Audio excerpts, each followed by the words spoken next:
say. Holly, thanks for joining us. I understand that Cindy was very emotional today. About what?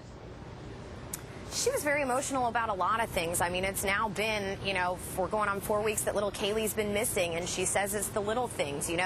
We see the tough outer shell out here, but they say behind closed doors, they tend to break down a lot. Anytime her husband brings up something, I hope Kaylee's eating well. I hope she's doing well. Those are very emotional moments for them. She also said that Kaylee's bedtime is particularly hard, and that's typically when they get very emotional. What has she said about why she believes that Caylee is alive when they hired a psychic who told them that she isn't?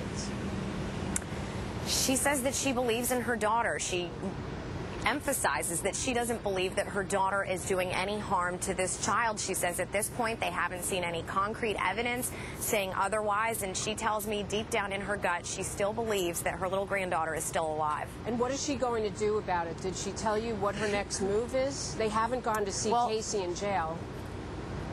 They haven't gone to go see Casey in jail. Last time Casey wouldn't allow the last family visit. They are scheduled to go see her tomorrow, and I said, Cindy, what do you think are the chances that Casey's going to talk to you guys tomorrow? And she said, to be honest with you, probably not so good, but at this point I need to try. She said at this point she just wants to go in and physically look at her daughter and see how she's doing. There have been some communications between the Anthony family and Jose Baez, Casey's attorney, and a little back and forth in that, but she said she just wants to see her daughter for herself at this point. But she says she's afraid that if she goes in there, she's going to want to ask her too many questions. And of course, as you know, video of those meetings has been released to the media, and she's afraid that information that shouldn't get out will get out to us. Holly, while you were at the house, this meeting was going on with the police, with reporters giving them new information, and I'm just curious, the police felt they had to have this meeting to dispel some of the things that George Anthony has said.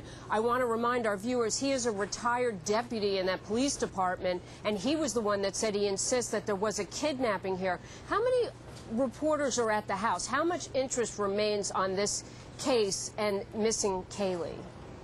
Well, at this point, we've got 4 or 5 local channels here. We've, of course, got Fox News Channel here and one of the other networks. Not quite as many trucks as last week, but I'll tell you, anywhere you go around town, people ask me about this case. It's whether I'm at work or whether I'm at home, that's all you talk about. People are obsessed with this, whether it be the mystery of what the heck is going on with Casey, and people are just obsessed with helping to find this 3-year-old girl. And why aren't they out searching then, Cindy and George, today? They're staying home in the house behind you.